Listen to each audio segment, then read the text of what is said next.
guys, my name is Nairi and you will find me on an adoption channel. If you think that adoption support is going to be a good thing for you and your family, then please take the time to subscribe. Today we're going to talk about what it is like for a foster carer to hand a child over for adoption.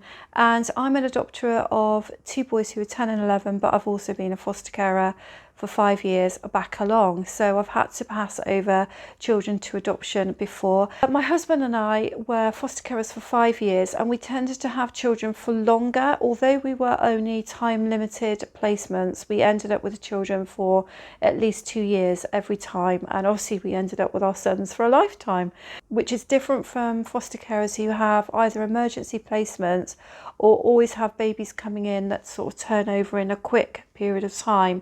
So if you're on a foster to adopt program, the foster carer that's had your baby may well have only had your baby for a few weeks or a few months. And I'm not going to say that that foster carer won't build a bond with the baby, of course they will, but it's a little bit different than having a child for 2 years and potentially that child then trying to call you mum and actually feeling that that's where they are. This is going to be their family. I'm going to speak from my experience now about how it feels. So foster carers are trained to make a brilliant attachment with the children, and any foster carers that are any good will make a really good one with a child. Even if they've only got them for a month, they will make a good one with a child because that's what their job is to do. And that's the most beautiful thing about fostering, I think, is trying to make a quick bond with the child that you have and you're fostering. Try to make them to feel at home and to feel part of your family. Clearly though, the difficulty with fostering, and that's why a lot of people don't go into fostering and they may prefer to adopt, is because then at some point you have to hand that child over. Now if you have built a proper attachment with a child, handing a child over to an adopter has all I can describe as a bittersweet experience. So what you feel is elated for the adopter, particularly if they've not been able to have children, and you can almost see the investment in the adopters from the first meetings that you have. You can see that they're already beginning to think about their love for the child and their commitment for the child before they've ever met them, which is incredible when you think about it. So you adopters out there who are already looking at matches and starting to think about going through the process for a child, it's exceptional that you are already committing and investing to a child you've never met. You won't meet your child until you get to introduction. So on the strength of the adopter, this is something that they are able to do. The foster carer then is very glad for them. So we go to the meetings and we meet the adopters, and sometimes we think, no, this is not good. This is not going to work. And we will stand up and say no.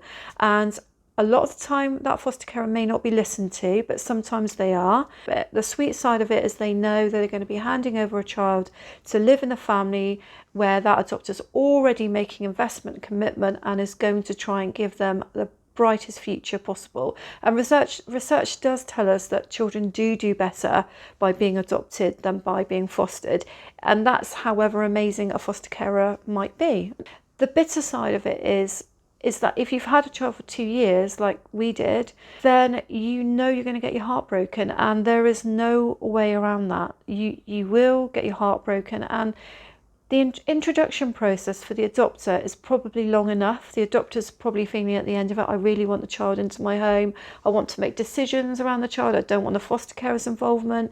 I don't want the social worker getting in my way. Yeah, I get that.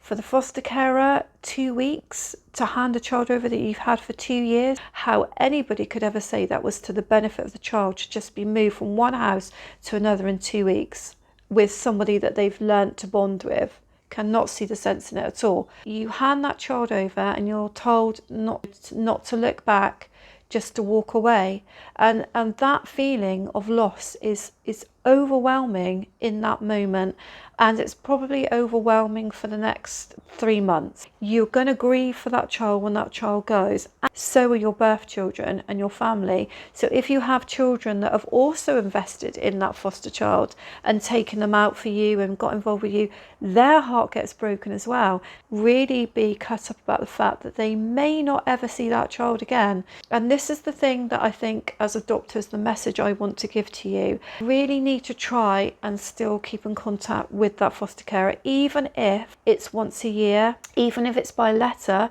because to suddenly have a child in your life with you and potentially your birth children and then never see them again, heartbreaking, very difficult. Pretty sure some foster carers give up because of that. And don't make promises to them that you're going to meet up with them again and then actually you have no intention of doing that. Be really honest with them from the outset about what your plans might be. You have the right to not do anything, but I think from the foster carer's point of view, it's really important that you try and bear in mind what they're going through. So foster carers out there, if I'm talking to you, if you've done it before, you know that what I'm saying is true, it's right, how difficult it is.